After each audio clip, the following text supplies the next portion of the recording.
topic, hand over to Didier to give us a bit of an overview of the new tedge HTTP command, which can be used for the entity store to access it. Yeah. Hello. So on my side, I will present this tedge HTTP command.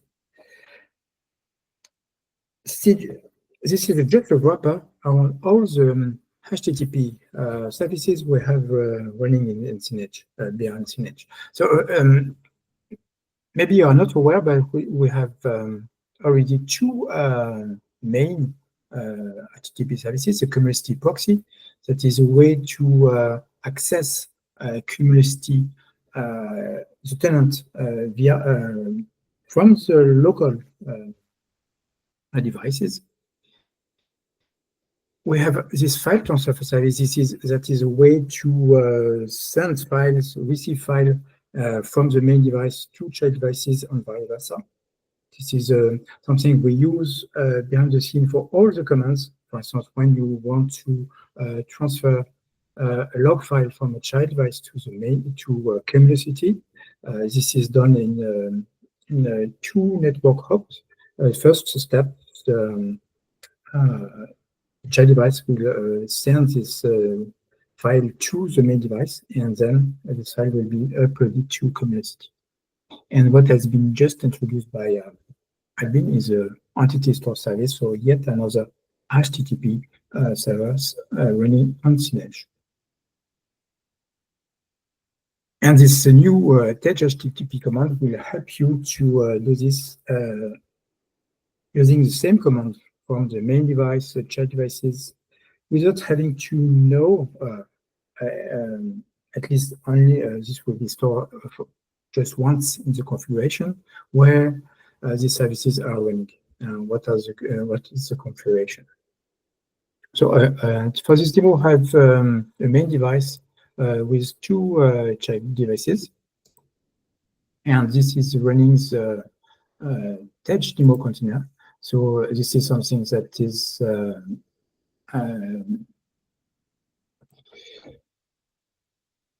using a Docker Compose. So I have the main device in the child device and the second child device. And from there, I will interact with these HTTP services. So first, I will just do what has been done by Albin, so direct access with no nothing specific. I can, for instance, access all the. I can access the manage object behind this tenant, this device, just requesting the tenant. So I have so the request was simply to access the proxy. All the local URL will be Cumulocity something, and you have the REST GUI from the Cumulocity API. And you have to know that this services is running on port 8001, and this is on the local host. This is running on the mapper because this, so on the main agent. If I do the same, exactly the same command on the child device, I don't know, there is no service running on that child device. I have to know that the service is running on the agent. So this is simply in this settings, the agent, the main device is named tedge. This is a Docker subnetwork. So if I do this, I will be able to access from a child device the proxy that is running on the main device, and through that proxy, access the Cumulocity proxy, the tenant. With this new tedge command, I can simply access without having to specify on the command line where the service is running. So I will be able to use the same command from a child device or from the main device. And so obviously behind the scene, I need to have some configuration. So For instance, there are some parameters. List everything that is related to the proxy. So here I have some settings to say that where the proxy is running. So this proxy is running on this device, listening to all the interfaces, network interface, running on port 811.001. And I have the same setting on the child device. So take a list. Everything related to proxy. And I have the same setting here. These are defaults that are not used, but the key point is that to connect to the service, I will have to connect to this host. And these devices are simple. I'm just using HTTP. I can check that because just running the same command. But docs proxy. So here I have everything that can be set related to this proxy. So the difference between these two commands, this one, tedge config list proxy, just list everything that has been specifically set for this device. And the doc proxy list everything that is related to the proxy that can be saved. So this is documentation set on the device.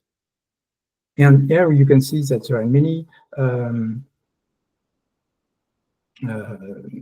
settings related to HTTPS. So this has not been on this device, but you can configure everything for a Synedge to work over HTTPS and even to enforce mutual TLS between the child device and the main device. In such a case, using the tedge HTTP command will be very handy because using curl to it's not a nightmare, but you will have to provide all the correct paths on error and every commands. So just to go to see a bit what can be done with this command. Just for instance, this is another command, tedge upload Cumulocity. You can, for instance, I can upload a file to Cumulocity.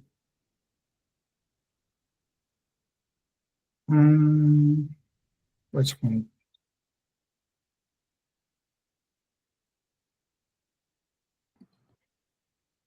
I think you're popping it out Yeah. or redirecting it.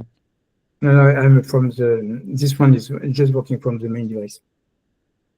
Now, I could do the same from the child device, but to send something on behalf of the child device. So in that case, I have to say, oh, my child device is named such and such. So from the main device, I can upload the file. So in that case, this is some error log. And I have an event. And I can use this event to, I can just use this event ID. And using the tedge HTTP get command, I can see from any device what has, so from this device, I can see what has been uploaded. I can do the same from another device, say this one. And you can see, so this is another way to share files or to interact with Cumulocity. So, yeah.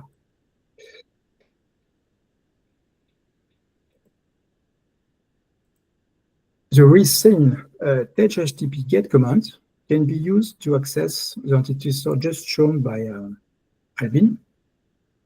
But you can notice that the port is not the same. This one is running on the main tedge agent. This one is running on the mapper connected to your tenant. By the way, you can have here you can have different mappers for different clouds, But even for Cumulocity, you can have two connections to two different tenants. So what we name cloud profiles. Everything will be managed behind the scene by the tedge HTTP GET command. So to access this, so for instance, this is what has been done by Elbin, but yeah, I can see all the entities from the main device. I can do the same. I can try the same from a child device, but this failed because this is running on the agent that is running on the main device. Yeah, so I can use, I have to know that this is running on the agent, but simpler is simply to use the tedge get command. So from a child device,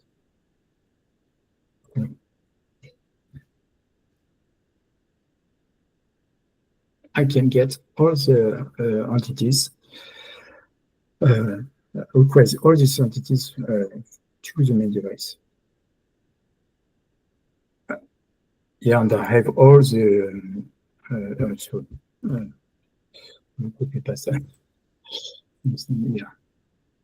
for instance, I can have all services from this device.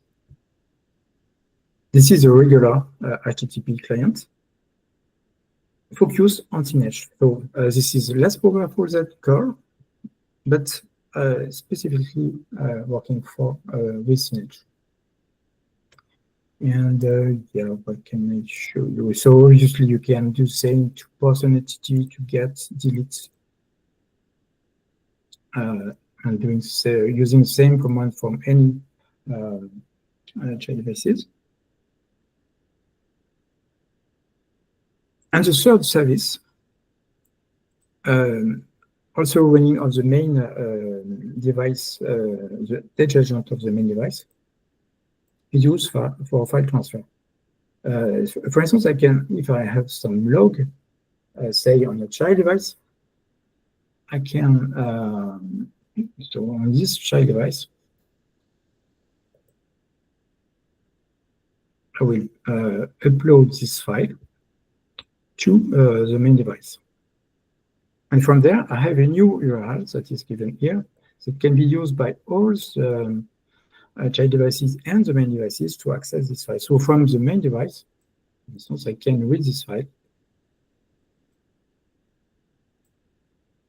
From the main device, I can read this file.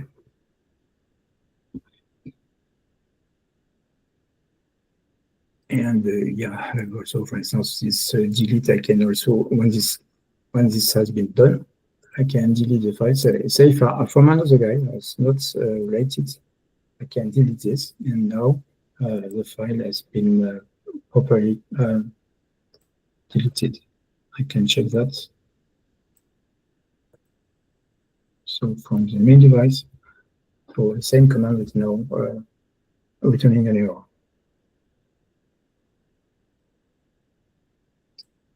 So I think that's all I have to say. Yeah, so go on. I just wanted to kind of mention, so this is the real power of this command, is it is context aware. So that means this being able to run the same command regardless on whatever device it's deployed on is really, really useful, especially when you start talking about, fleet management, and maybe you need to do a one-off command or something. You can use the same thing. You don't need to worry about what each device has been configured, where its host is, or any of this stuff. Everything is just kind of, thin-edge is aware of that and will use its context and then, apply the command accordingly. So also like authentication and all this stuff, it knows about that stuff. So it doesn't kind of put that onus on the user executing the command, which is really, really, really convenient.